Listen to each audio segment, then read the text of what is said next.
दोस्तों साल 1903 में कोणार्क सूर्य मंदिर को पूरी तरीके से रेत और बालू से ढक दिया जाता है। इस घटना को आज 121 साल बीत गए हैं, परंतु आज तक भारत सरकार ने इस दरवाजे को फिर से खोलने का प्रयास नहीं किया।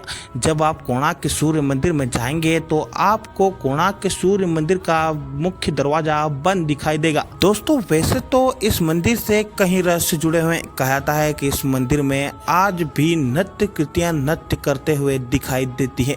यह मंदिर श्रापित भी है। कहा जाता है कि मंदिर बनाने वाले कारीगरों में से एक कारीगर ने आत्महत्या कर ली थी। इस मंदिर में आज तक पायलों की आवाजें सुनाई देती है। आखिर क्या है कोणार्क के सूर्य मंदिर के इस दरवाजे का रहस्य, आज हम जानेंगे इस वीडियो में इसी चीज के बारे में। तो आइए चलिए शुरू करते हैं। दोस्तों कोणार्क सूर्य मंदिर पूरी उड़ीसा से लगभग 23 मील दूर नीले पानी की पसंदीदा चंद्रभागा नदी के तट पर स्थित है। यह मंदिर पूरी तरह से सूर्य देव को समर्पित है।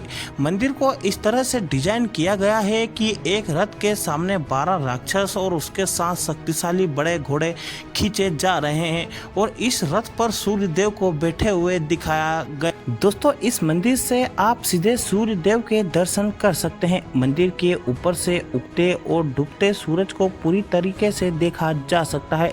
सूर्योदय के समय मंदिर का नजारा बेहद खूबसूरत होता है, मानो सूर्य का लाल रंग पूरे मंदिर में फैल गया हो। मंदिर के आधार को सुशोभित करने वाले 12 चक्र वर्ष के 12 महीनों को परिभाषित करते हैं और प्रत्येक दिन के 8 पहरों का प्रतिनिधित्व भी करते हैं। दोस्तों वहीं मंदिर की कलाकृति में इंसानों को हाथियों और शेरों द्वारा प्रताड़ित किया हुआ बताया जा रहा है। यह धन का गौरव का प्रतीक भी है और ज्ञानवर्धक भी है। इस मंदिर के बारे में कहा जाता है कि इस रोग की शुरुआत भगवान कृष्ण के पुत्र सांबा के श्राप से हुई थी। इससे बचने के लिए उन्होंने सूर्य देव की पूजा करने की सलाह दी थी।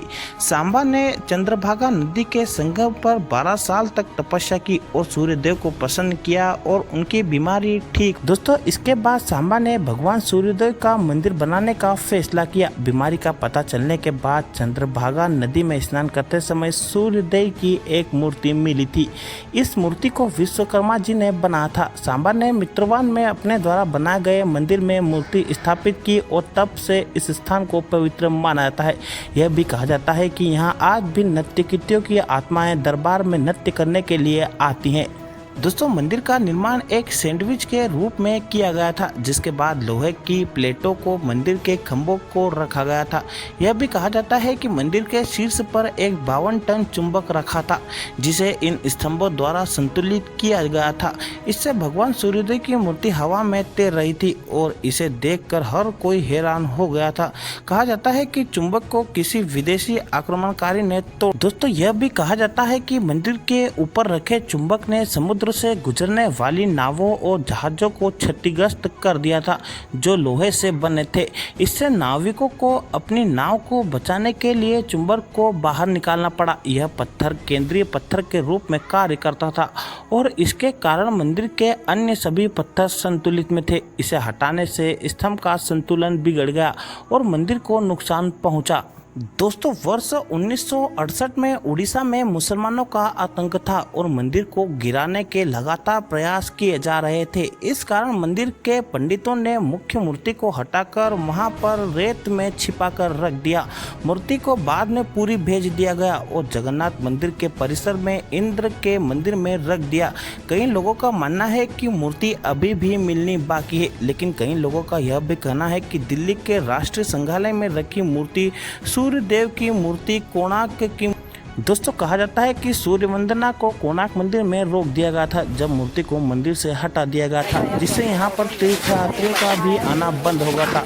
लेकिन गतिविधियों के बंद होने के कारण यह पूरी तरीके से मंदिर उजड़ गया था और कई वर्षों तक रेत और जंगलों से ढका रहा।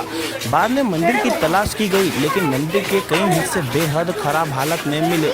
फिर आज तक कोई भी इस दरवाजे को खोलने की कोशिश करता है तो उसकी अपने आप ही मृत्यु हो जाती है।